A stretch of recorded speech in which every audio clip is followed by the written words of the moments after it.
Personas en el mundo que viven con el trastorno del espectro autista.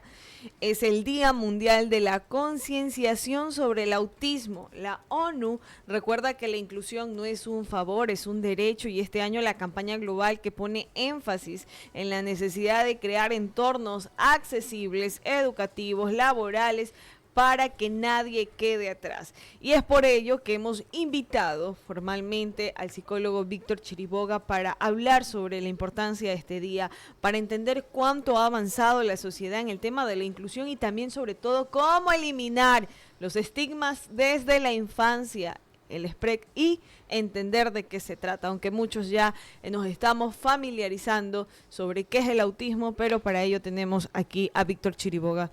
Muchísimas gracias por estar con nosotros en los estudios de Radio Visión Manabí. Es un gusto que haya aceptado la invitación y poder dar su explicación técnica y profesional sobre la importancia de este día y cómo se deben generar redes de apoyo, qué significa el tema de la inclusión y todo lo que es el Día Mundial de la Concienciación sobre el Autismo. Quien le habla, Tanya Zambrano, Abraham Toledo. Muy buenos días con todos, muchísimas gracias por la invitación.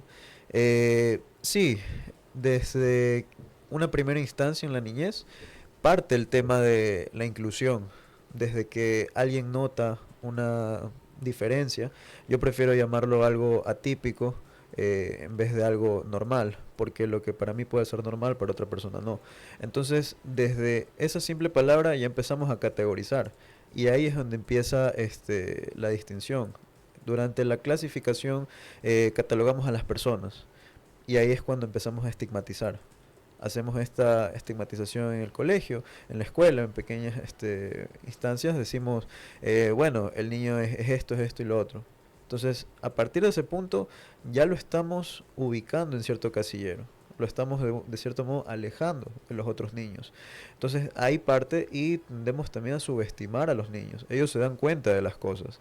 Entonces, se dan cuenta también que los catalogan, que los separan, y empieza a influir esta característica, la llamamos fenotípica, cuando factores externos influyen. Entonces, no hay una clave o una razón que nos diga por esto se genera el autismo. En el tema de los trastornos como tal, por eso no existe una cura. Más bien lo que hacemos los psicólogos es tratar, aprender a regular todas las conductas, todas las sensaciones, todas las emociones que sentimos dado el trastorno.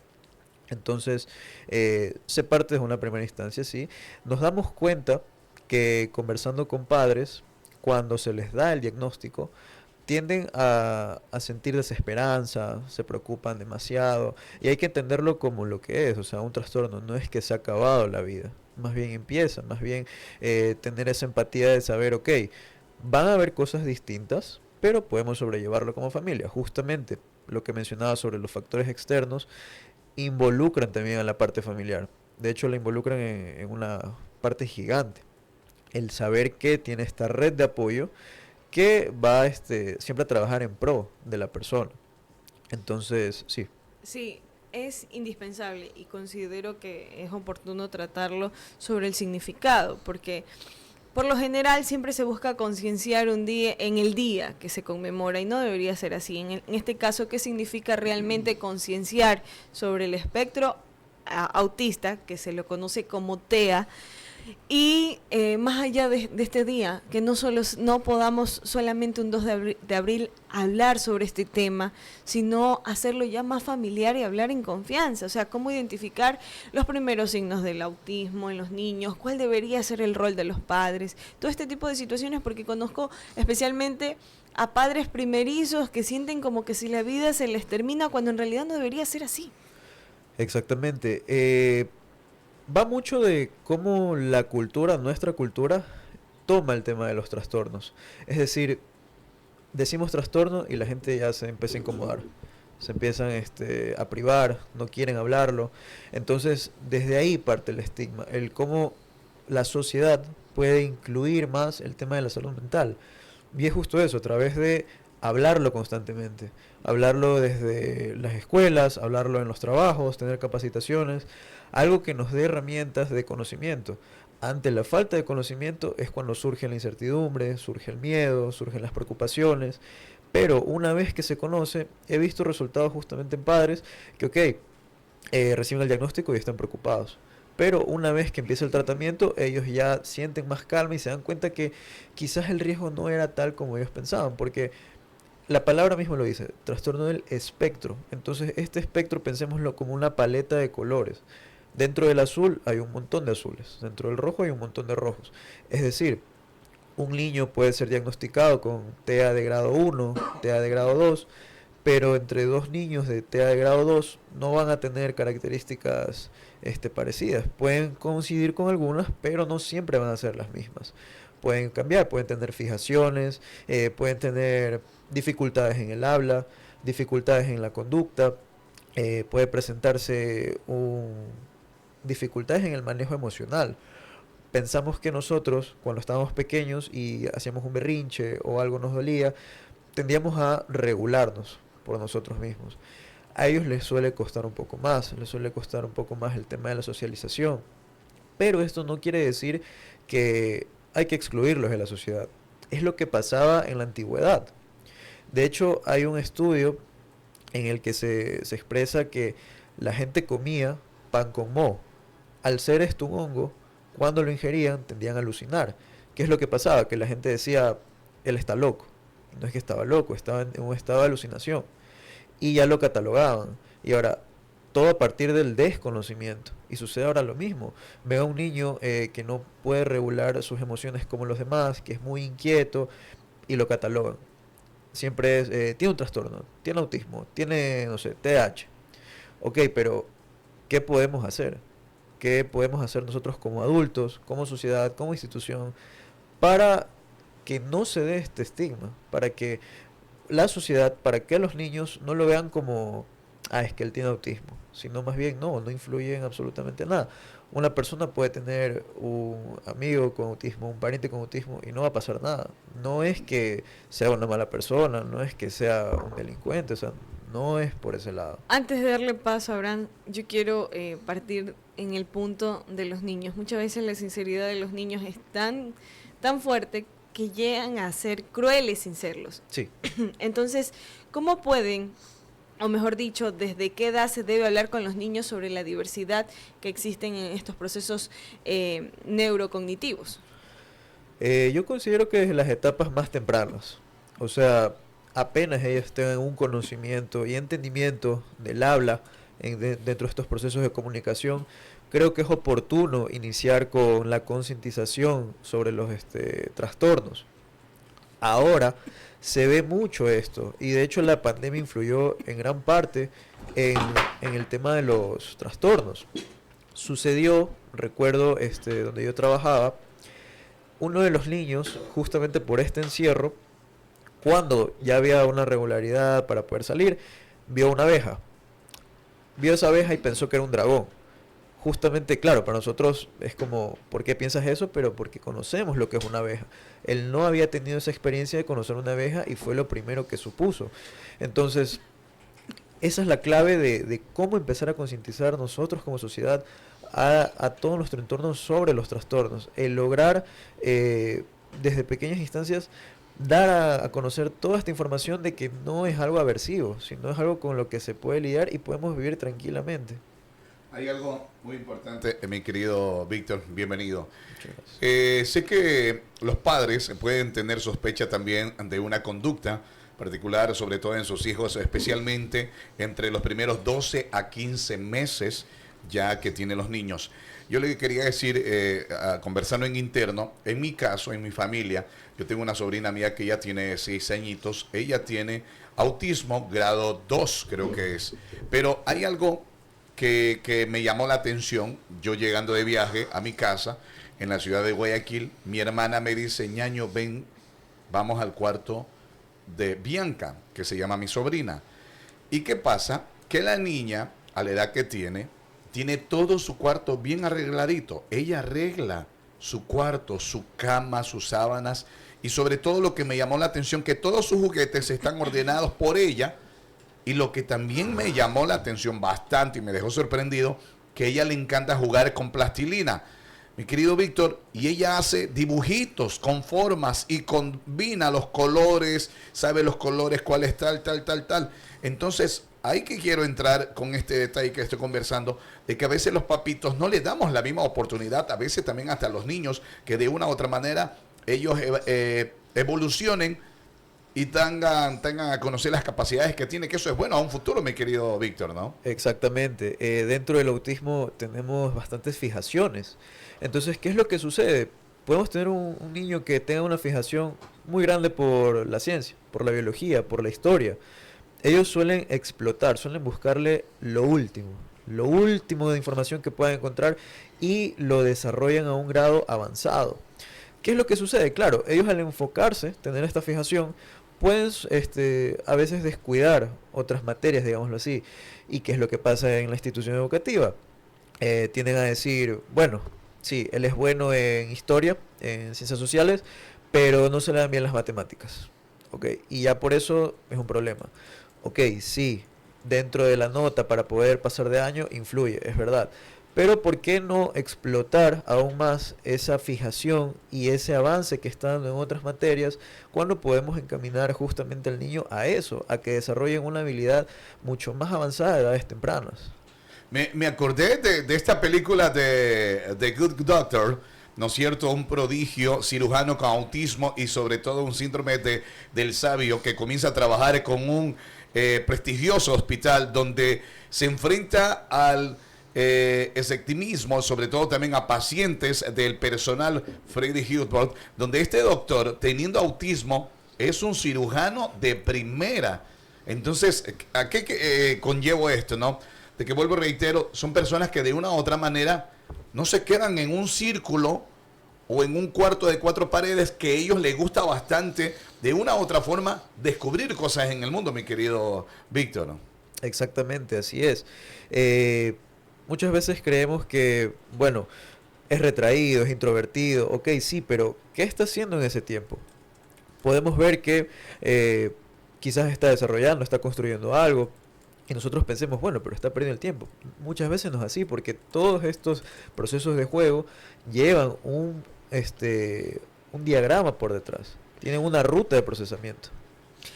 ¿Cómo hacer para que la palabra inclusión no se vuelva en una palabra bonita, en una palabra vacía, que lamentablemente se utiliza mucho, pero que no genera los cambios que debería generar desde la profundidad social, desde el núcleo familiar? Ok, creo que parte justamente de lo que mencionabas antes, sobre tener un día de concientización sobre el autismo, o sea, pensar solo en ese día. Entonces, ¿cómo hacemos esto? Hablándolo más, capacitando más, no solo en escuelas, sino también a los padres dentro de sus trabajos, o sea, poder lograr una concientización integral, donde todos los círculos se vean involucrados para poder tener este mayor entendimiento de lo que supone un trastorno como tal. Respecto al TEA, es algo increíblemente amplio, hablamos de un espectro. Entonces, uno puede dar una capacitación, pero no queda ahí, porque a medida que avance su edad, van a aparecer nuevas conductas, van a aparecer nuevas dificultades que se pueden llevar, pero siempre va a existir esa duda, siempre va a existir algo nuevo.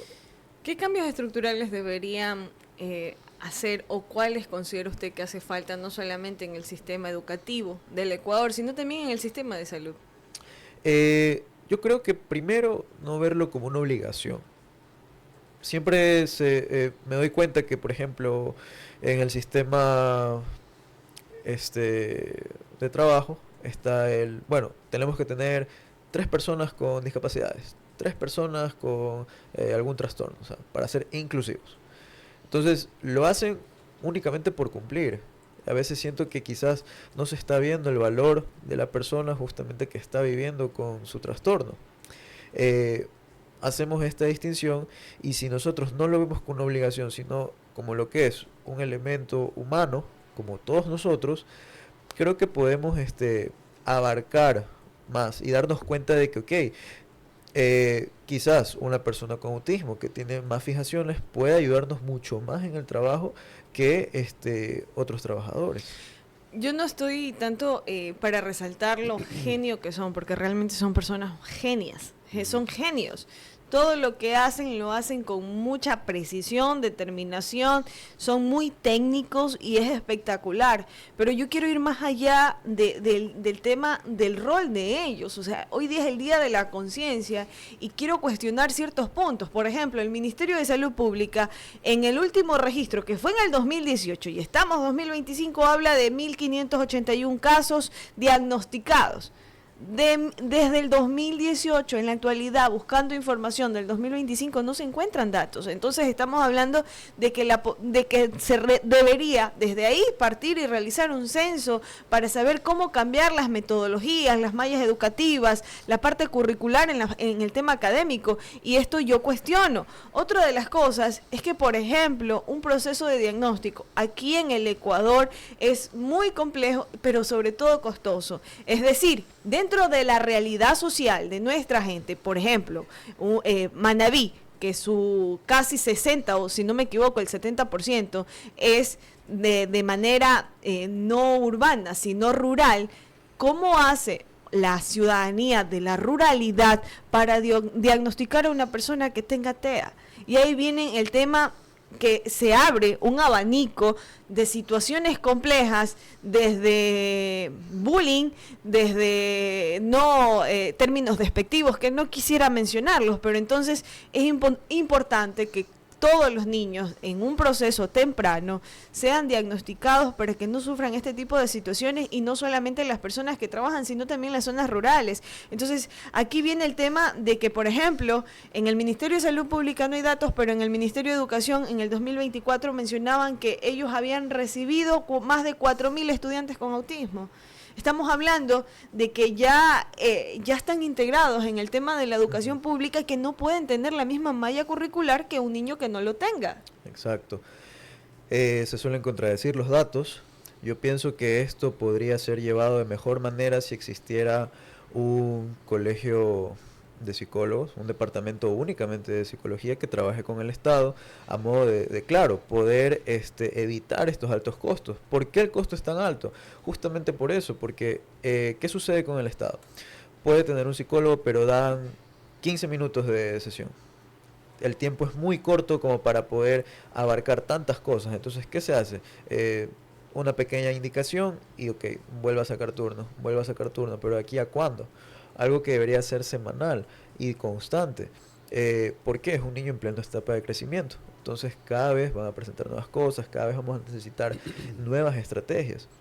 Entonces, ¿qué haría este organismo? Regular justamente eso, regular costos, trabajar con el Estado para llegar a poblaciones más vulnerables que quizás no tengan acceso justamente a poder costearse estas terapias, costearse estos diagnósticos que sí, suelen ser bastante caros. Bajo un apoyo gubernamental cambia toda la fotografía. ¿Qué sucede? ¿Por qué no hay ese apoyo? Justamente por el estigma. Porque tendemos a decir, bueno, la salud mental no es de tanta preocupación. Si te sientes estresado, si te sientes triste, pues bueno, levántate y sigue con tu día. Pero no va del todo así, porque afecta nuestra productividad. Entonces no se le da la atención necesaria a la salud mental que debería tener. Y claro, por eso tenemos datos que se contradicen entre ministerios. Y esto es alarmante, porque en resumen, Abraham y amigos oyentes, aunque se han realizado esfuerzos para atender el tema de la población TEA dentro del país, la situación sigue siendo muy crítica, porque se requiere mayor inversión para programas educativos, mayor inversión para la sensibilidad, para reducir, como lo decía el especialista, estigmas, para promover el tema de la inclusión, pero la falta de datos actualizados y precisos que existen en el país dificulta mucho la planificación y la ejecución de políticas públicas efectivas, que esta palabra es clave, políticas públicas efectivas. A veces suele pasar, mi querido doctor Víctor, de que en un hogar, en muchos hogares, existe 1 a 2 niños con autismo, pero además también el problema ahí incluye en algo muy delicado, que los papás tienen vergüenza de que la sociedad conozcan al niño, porque el niño en un lugar es interactivo, se para, hace, deshace y cosas así por el asunto, y Pro Mejora, supuestamente, no lo llevan a ningún lado al niño, lo dejan en casa encerrados en 4 paredes y los resultados de aquello es más preocupante, mi querido Víctor. Exactamente, sí, justamente por este tema de la vergüenza. Primero, ni siquiera se lo lleva al psicólogo a hacer una evaluación, tenemos miedo a, una vez que si optan por esa opción y dan el diagnóstico, deciden a veces, como tú lo mencionas, mantenerlo encerrado. ¿Qué sucede con esto? No le permitimos explorar el mundo. Entendamos que el ser humano es un ser de estímulos, es un ser social. Necesitamos... Curioso. Exactamente. Ahora, pensémoslo más allá, con el tema del autismo, cuando no existe una regulación emocional. Entonces ellos tienden a sentir con mayor intensidad. No le va a generar lo mismo el quedarse encerrado que el salir. Uno lo va a hacer sentir muy cohibido, muy retraído, y lo otro lo va a hacer explotar por un sinnúmero de estímulos que puede presenciar en su entorno. Entonces, más bien deberíamos hacer lo contrario. Y parte desde el ámbito cultural, el cómo reacciona también la gente ante esto. Vemos por la calle quizás un niño que está corriendo, que está desarmando, tal como tú lo mencionabas, y ¿qué es lo primero que decimos? No le ponen orden, es malcriado, parece loco. O sea, desde ahí vemos que no hay empatía por parte de nosotros. Quizás decimos, bueno, pero no lo estoy diciendo a él como tal, no estoy hablando con esa familia, no estoy interactuando, no hay por qué, no entro dentro de la estigmatización, pero sí lo hacemos, porque compartimos ese comentario con otras personas. Entonces tendemos a generalizar esta idea de que si lo vemos corriendo, lo vemos desarmando, ya es un niño malcriado. Entonces, ¿qué es lo que, si ya escuchar al niño esto, dice, bueno, dado mi trastorno, yo soy alguien malcriado, soy alguien que no tiene remedio, que siempre va a hacer lo mismo, que siempre me va a juzgar, y empieza una disminución de la autoestima, por ejemplo. No logramos una regulación emocional. ¿Por qué?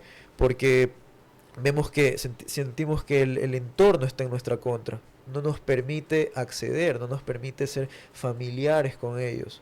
Entonces, existe un problema también sin necesidad de interactuar directamente con este tipo de situaciones.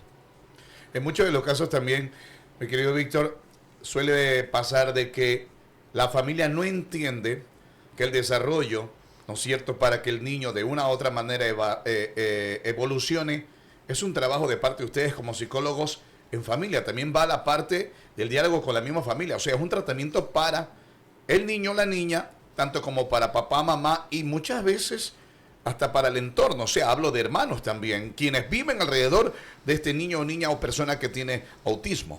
Correcto, exactamente. Siempre debe ser un trabajo integral, porque recordemos que a pesar de que un niño tenga autismo, no es el único viviendo en ese hogar. Y tal como lo mencionaba nuestra compañera, muchas veces los niños suelen tener comentarios crueles. Entonces un hermano, una hermana que venga y diga, bueno, pero ¿por qué se le da favoritismo a mi hermano? Dice, es porque él es así. Entonces empezamos a estigmatizar, hacemos sentir mal al niño, y no es la idea, sino empezar a hablar desde esas etapas de, ok, mira, tu hermano, tu hermana tiene autismo, pasa esto y lo otro.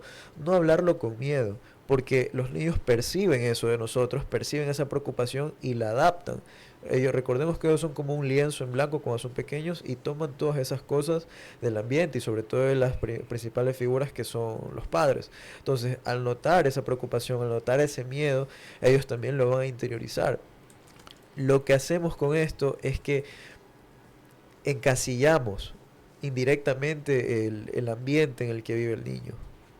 ¿Cuál sería el consejo para la familia, mi querido Víctor, dentro de aquello cuando tenemos a uno de nuestros integrantes con autismo? ¿Cuál sería su consejo para ellos, para que de una u otra forma se decidan, digan, voy a formar parte del tratamiento, voy a formar parte de la evolución de mi hijo y quiero que él o ella se integre a la sociedad? Investigar bastante de fuentes que sean fiables, que sean válidas. Lastimosamente no hay canales públicos redes públicas que sean 100% sobre salud mental, pero sí veo buen contenido en el internet. A veces sí no se aprovecha de la mejor manera, pero también hay muy buen material que puede ayudarnos a tener un mejor entendimiento. Como lo decía antes, ante un mayor conocimiento sobre un tema, reduce esta preocupación, reduce este miedo, porque nuestro cerebro interpreta que quizás el peligro que sentíamos no es tan grande como verdaderamente creemos. Eh, Animar a los padres siempre a esto, a tener el apoyo del psicólogo, poder hacer una evaluación, poder tener charlas de psicoeducación. La psicoeducación me parece súper importante. Yo al menos dentro de sesión siempre acostumbro a dar un espacio para esto y explicarle a los padres cómo se da el trastorno, qué funciona, qué pueden esperar del trastorno y cómo ellos pueden actuar, justamente para que se sientan en calma. No es que solo llegan y, ok, empecemos con el niño, no. Siempre debe existir este lado familiar, porque es uno de sus círculos principales en el desarrollo del niño. Aquí yo quiero hacer énfasis en algo, también la importancia y el rol de los abuelitos. Lamentablemente, todo el proceso ha evolucionado, es una enfermedad que existió, pero que siempre fue despectiva o utilizaban términos muy groseros para describirlas, y actualmente y no digo que son todos, pero hay abuelitos que dicen, no, es que el niño es, omito la palabra, y esto representa o genera una afectación emocional al niño, porque ellos no es que, o sea, aquí hay algo que entender y por favor corríjame, es el tema de expresar los sentimientos. Ellos son muy inteligentes, captan absolutamente todo. Todo. Ellos son muy, muy inteligentes. Créanme que podríamos decir que son hasta superiores en su capacidad cognitiva a la de una persona normal, a una persona promedio. Pero lo que no pueden, y ahí viene el tema del espectro, que por favor me gustaría que usted lo explique de manera correcta, es que ellos no pueden expresar sus emociones.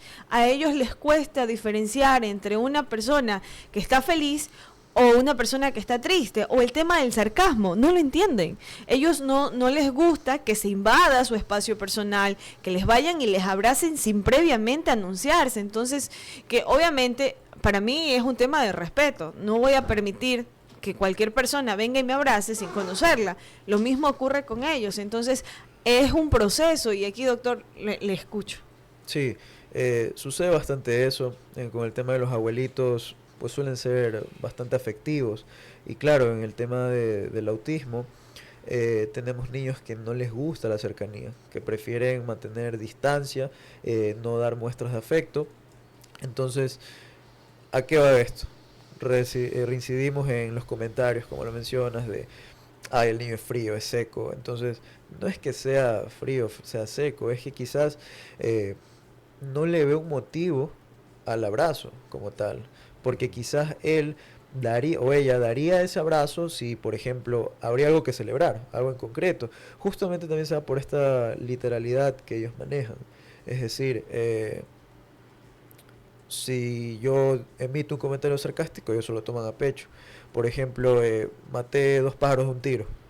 Ellos van a pensar, ¿por qué mataste un pájaro? ¿Por qué mataste 2 pájaros?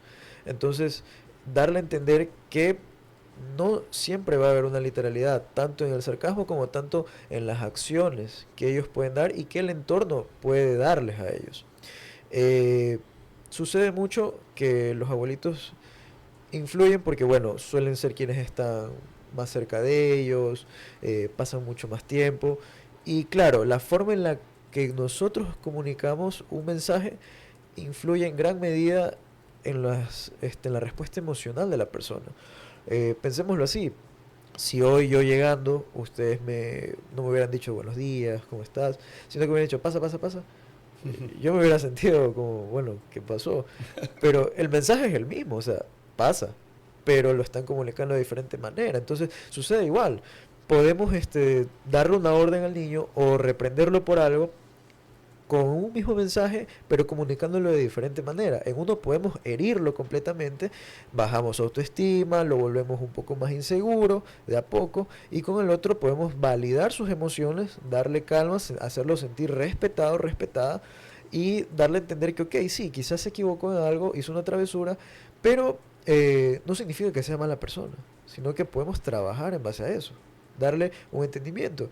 ¿Qué sucede con el tema de los castigos? Muchas personas dicen, no, es que a mí me pegaron y así yo estoy bien. Y ok, no estás bien del todo porque también estás agrediendo a un menor, excusándolo con un tema de castigo. ¿Qué sucede con el castigo físico? Que el niño no aprende nada. Entonces, si tenemos un niño que le cuesta expresar sus emociones, que le cuesta regular sus emociones y lo agredimos, perdón, él no va a aprender nada, porque eso sucede. Nosotros castigamos, pero la idea del castigo es dar una retroalimentación, que tengan un aprendizaje por la acción que fue ejecutada y asimismo también de sus emociones, de lo que sintieron, si sintieron culpa, cómo poder regresar a tener una estabilidad y sentirse bien. Entonces, todo este proceso queda eliminado cuando existe el castigo físico, porque no hay un aprendizaje. Si el niño hace caer una taza y le pegamos, el niño no aprende nada. No aprende cómo evitar romper esa taza.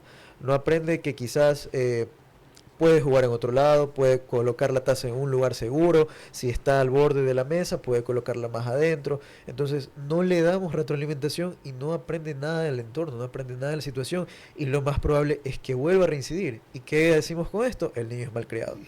Lo catalogamos. Y no es que sea malcriado, es que no tiene las herramientas y no aprendió a cómo evitar la misma situación. Hay una clasificación de el TEA. Ahí hay varios, no sé si condiciones. Ok. Una de ellas es la Asperger. Ajá.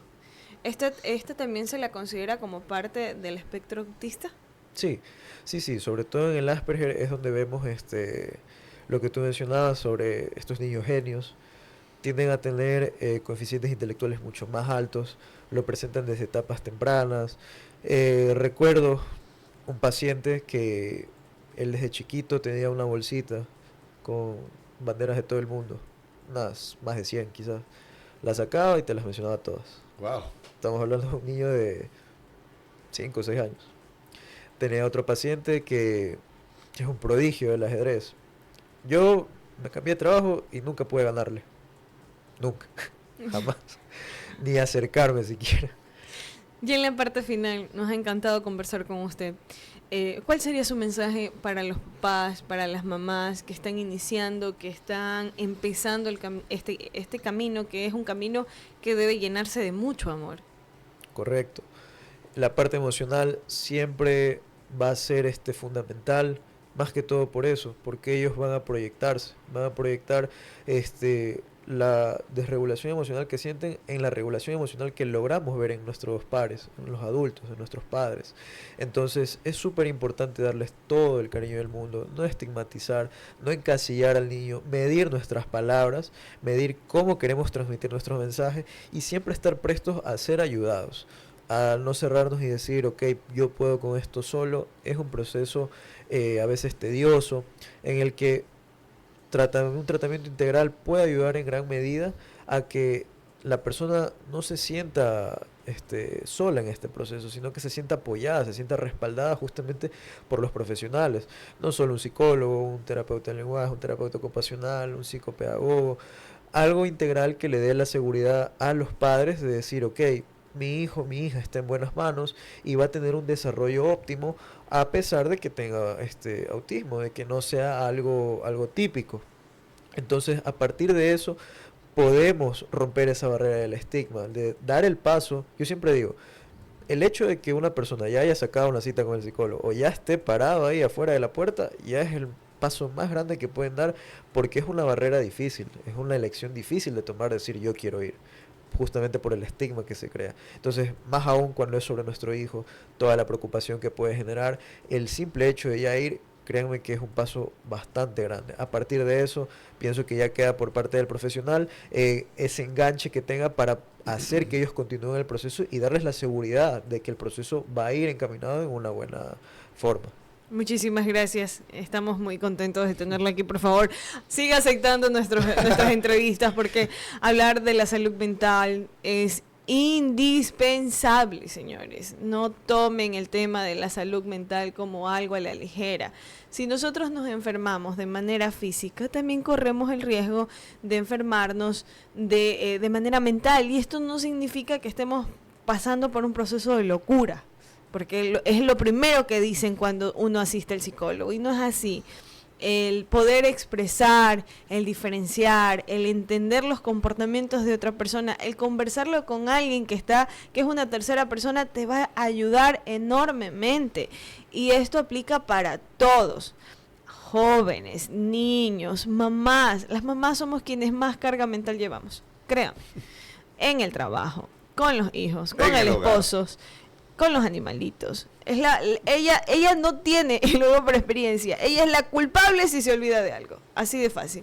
Pero bueno, eso lo vamos a conversar otro día. Ahí escuchábamos al psicólogo Víctor Chiriboga, quien nos aceptó esta entrevista y ha sido muy agradable. Son las